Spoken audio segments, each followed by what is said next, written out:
हाँ जी, नमस्कार। प्रश्न दिया गया है, बोर मॉडल के अनुसार हाइड्रोजन परमाणु की Nb कक्षा की त्रिज्या का सूत्र ज्ञात कीजिए। तो चूंकि हम जानते हैं कि हाइड्रोजन परमाणु कितने इलेक्ट्रॉन होता है, एक इलेक्ट्रॉन होता है। ठीक है, तो हम यहाँ इस चित्र के माध्यम से समझते हैं। ठीक है, ये हो गया। यहाँ पर देखिएगा, ये इसकी हो गई त्रिज्या। ठीक है, ये त्रिज्या हो गई। और क्या बोल सकते हैं कि हाइड्रोजन यहाँ इलेक्ट्रॉन क्या कर रहा है, चक्कर लगा रहा है।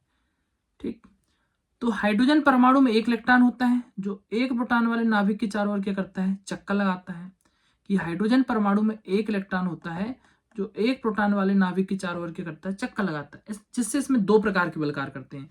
पहला बल करेगा नाभिक द्वारा लगाया गया आकर्षण बल। पहला करता है नाभिक द्वारा लगाया गया आकर्षण बल। ठीक है, और इसका मान होता है 1/4πε0 Z(E²/r² होता है। दूसरा बल काम करता है अभिकेंद्री बल। अभिकेंद्री बल कितना होता है, mv²/r। अब ये आकर्षण बल जो होता है इलेक्ट्रॉन को नाभिक के पास लाता है। ये जो है इलेक्ट्रॉन को नाभिक के पास लाता है। ठीक है, तथा अभिकेंद्री बल जो होता है इलेक्ट्रॉन को नाभिक के से दूर ले जाता है। इसका उल्टा काम कर रहा है। इसी प्रकार ये दोनों बल क्या है, एक दूसरे के विपरीत दिशा में कार्य करते हैं। ठीक है, अगर ये बल दोनों परिमाण में कैसे हैं, बराबर है, तो एक दूसरे क्या करेंगे, संतुलित करेंगे। और दोनों संतुलित करेंगे तो इलेक्ट्रॉन जो होगा वो अपनी स्थिति पर क्या होते रहेगा, घूमते रहेगा। ठीक है, जो हमने बोले वो एक बार लिख लेते हैं इसको। ठीक है, क्या बोला हमने कि हाइड्रोजन परमाणु में एक इलेक्ट्रॉन होता है जो एक प्रोटॉन वाले नाभिक के चारों ओर चक्कर लगाता है। जिससे इसमें दो प्रकार के बल कार्य करते हैं। पहला नाभिक द्वारा लगाया गया आकर्षण बल और दूसरा होता है अभिकेंद्री बल। ठीक है, आकर्षण बल जो होता है वो इलेक्ट्रॉन को नाभिक के पास लाने का कार्य करता है, जबकि अभिकेंद्री बल जो होता है इलेक्ट्रॉन को नाभिक से दूर ले जाने का कार्य करता है। इस प्रकार ये दोनों बल जो होते हैं कैसी दिशा में, विपरीत दिशा में कार्य करते हैं। अगर ये दोनों बल परिमाण में कैसे हो, बराबर है, तो एक दूसरे को क्या करेंगे, संतुलित करेंगे। जब एक दूसरे को संतुलित करेंगे तो इलेक्ट्रॉन अपनी स्थिति पर क्या होते रहेगा, घूमते रहेगा। ठीक है, जो थ्योरी बोले हैं हमने उसको हम आइए लिखते हैं। ठीक है, ये है ठीक, ये कि हम जानते हैं कि हाइड्रोजन परमाणु एक इलेक्ट्रॉन होता है जो एक प्रोटॉन वाले नाभिक के चारों ओर चक्कर लगाता है। जिससे इस पर दो प्रकार के बल कार्य करते हैं। पहला कौन सा हो जाएगा, नाभिक द्वारा लगाया गया आकर्षण बल 1/4πε0 Z(E²/r²। दूसरा है अभिकेंद्री बल mv²/r। ठीक है, अब ये नाभिक द्वारा लगाया गया आकर्षण बल जो होता है वो इलेक्ट्रॉन को नाभिक के पास खींचता है, लेकिन अभिकेंद्री बल जो होता है इलेक्ट्रॉन को नाभिक से दूर ले जाने का प्रयास करता है। इस प्रकार ये दोनों बल जो होते हैं एक दूसरे के विपरीत दिशा में कार्य करते हैं।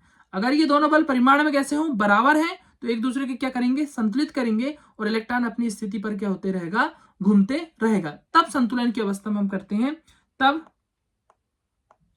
संतुलन की स्थिति में या संतुलन की अवस्था में, संतुलन की अवस्था में क्या हो जाएगा, संतुलन की अवस्था में mv² कितना हो जाएगा, r बराबर 1/4πε0 Z(E²) कितना हो जाएगा, r का वर्ग। यहां देखिएगा ये जो r है, r से ये वाला r कैंसिल हो गया। ठीक है, तो क्या बचा आपके पास, यहां पर देखिएगा, यहां बचा आपके पास mv का वर्ग बराबर 1/4πε0, यहां हो जाएगा Z(E²) कितना, r हो गया। ठीक है, लेकिन बोहर का समीकरण क्या होता है, बोहर मॉडल से, बोर मॉडल से क्या होता है, बोर मॉडल से हम जानते हैं mv r बराबर होता है NH/2π। हम क्या करते हैं, यहां से v को बस रखते हैं, बाकी इसका पक्षांतर कर देते हैं। v को रखिए, NH कितना हो गया, 2π, किसका पक्षांतर कर दिए हमने, यहां से m और r गए, यहां से पक्षांतर कर दिए। अब हम ये जो समीकरण एक है जी, ऊपर देखिएगा समीकरण एक, वहां पर हम v का मान रख देते हैं। तब क्या हो जाएगा, यहां पर v का मान कितना है, NH का वर्ग, केवल h, 2πmr, इसका हम क्या कर देते हैं, पूरी का वर्ग कर देते हैं। यहां हो जाएगा 1/4πε0 Z(E²) कितना हो गया, r हो गया। ठीक है, m बराबर वर्ग खोल देते हैं, n का वर्ग हो गया, फिर यहाँ कितना हो जाएगा, h का वर्ग, ये 2 दूनी 4 हो जाएगा, पाई का वर्ग, m का वर्ग और यहाँ से r का वर्ग।